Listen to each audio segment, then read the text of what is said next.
दोस्तों जय श्री राम।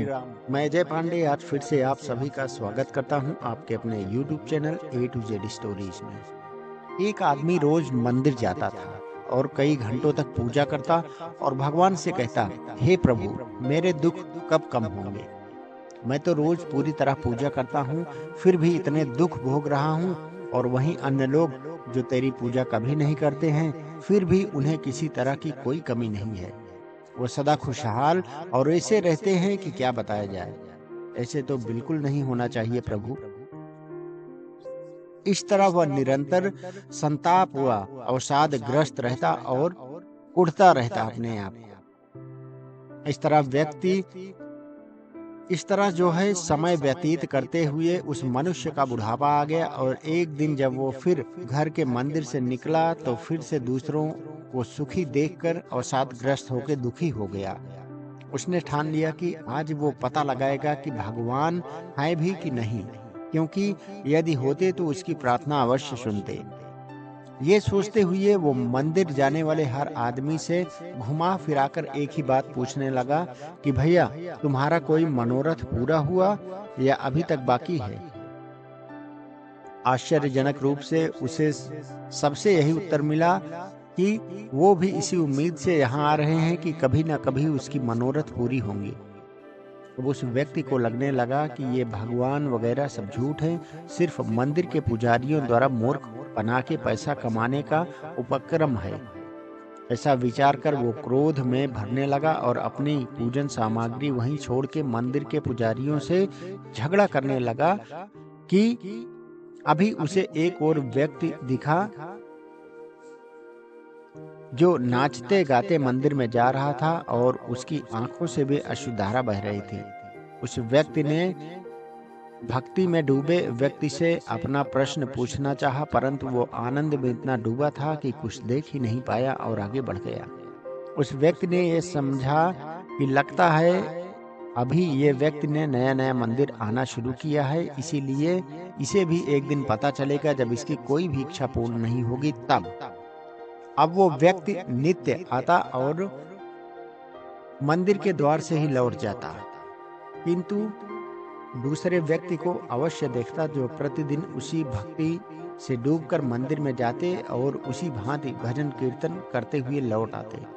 यह सब देखकर आश्चर्य और अश्रद्धा से भरे उस व्यक्ति ने मंदिर द्वार तक जाना भी बंद कर दिया। वो घर में ही पड़ा रहता और अपने दुखों से अधिक दूसरों को सुखी देख देखकर दुखी रहता। एक दिन उसे सपने में ऐसा लगा जैसे भगवान कह रहे हों कल उसके प्रश्नों का उत्तर मिल जाएगा। सुबह उसे लगा कि स्वप्न की बात भी कहीं सत्य होती है, तो उस बात को भूल गया वो। अचानक दिन में उसे अपने द्वार पर भजन कीर्तन की ध्वनि सुनाई पड़ी। उसने द्वार खोला तो उसी संत महाजन को देखा जो नित्य आनंद से भरे मंदिर जाते थे। उसके कुछ पूछने से पहले ही वो संत बोले, बंधु, मुझे भी कल स्वप्न आया कि मुझे तुमसे मिलने आना है, कहो क्या बात है। अब उस व्यक्ति को अपने स्वप्न की बात सत्य लगने लगी और उसने तुरंत प्रश्न किया, मेरे दुख तो कुछ कम ही नहीं हुए। समस्त जीवन मैंने भगवान की पूजा आश्रम श्रद्धा में लगाया। तब संत बोले, और आपने तो यहाँ तक विचार कर डाला कि भगवान होते भी नहीं हैं। अब वो व्यक्ति सकुचाया कि इन्हें मेरी ये शंका कैसे ज्ञात हुई। संत ने फिर कहा, बंधु, भगवान तो है ही और उनकी सबसे बड़ी कृपा यही है कि वो अपनी भक्ति देते हैं, बस व्यक्ति एक बार भाव से उनका स्मरण करे। परंतु आप उस भक्ति का आनंद इसलिए नहीं उठा पाए क्योंकि आप सदैव सांसारिक दुखों में ही डूबे रहे और मंदिर में जाकर भी अपनी समस्याओं को ही ले जाते रहे। स्वयं को मंदिर कभी ले ही नहीं गए। आप माला भी जपी तो सांसारिक कष्टों व मलिन मन के साथ। आप ही बताइए कि परमात्मा के आनंद की अनुभूति कैसे होती है आपको। आपके कष्टों में भी सबसे बड़ा कष्ट आपको दूसरों के सुखों से मिलता रहा। जबकि स्वयं आपके जीवन में तो सांसारिक दुख भी इतने नहीं थे, फिर भी आप दूसरों के सुख से जलते रहे। क्या आपने कभी सोचा कि भगवान इस तरह का आडंबर देखकर कितना कष्ट होते होंगे? वो तो नित्य ही सोचते थे कि आज आप भाव से भर के आएंगे, परंतु आपने उन्हें हमेशा निराश किया। वो तत्पर थे कि कभी तो आप उन्हें हृदय से पुकारें, अपने हृदय का द्वार खोलें, तो वे आपके जीवन में प्रविष्ट हों, परंतु आपने तो कभी हृदय में ये माना ही नहीं कि भगवान भी हैं। ये उस परमेश्वर की ही कृपा है जो फिर भी आपकी आशंकाओं का समाधान कर रहे हैं और आपके जीवन को परमानंद से युक्त कर रहे हैं। अब उस व्यक्ति का सिर संत के चरणों में गिर पड़ा और पहली बार उसके हृदय में उसे हृदय से रोना आया, ये सोचकर कि प्रभु भी कितना दयालु है।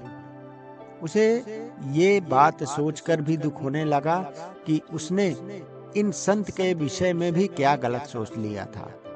वो बहुत देर तक संत के चरणों में पड़े रहे और फिर संत के साथ भजन कीर्तन करने लगा और फिर कीर्तन करते करते मंदिर चले गए। उस दिन के बाद उसका पूरा जीवन बदल गया।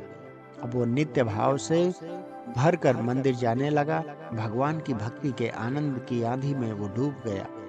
उसके दुखों के तिनके कब उड़ गए उसे पता ही नहीं चला। अब वो घर में भी रहता तो उसे यही लगता कि वो मंदिर में है। परमात्मा की भक्ति का आधार सांसारिक सोच को नहीं बनाना चाहिए और भगवान के सामने छल नहीं करना चाहिए। असली भक्ति का सार यही है कि व्यक्ति अपने दुखों में भी प्रभु की कृपा देखे, ना कि प्रभु को उलाहना दे, क्योंकि हो सकता है प्रारब्ध उसे और दुख मिलने थे, परंतु प्रभु की कृपा से वो कम हो गए। भगवान की भक्ति का जीवन। आपसे अनुरोध है कि आप भी कभी मंदिर जाएं तो इस तरह का विचार अपने मन में कभी ना आने दें।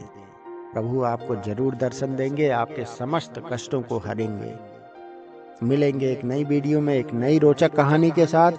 तब तक के लिए दोस्तों, श्री राधे राधे, जय श्री कृष्ण।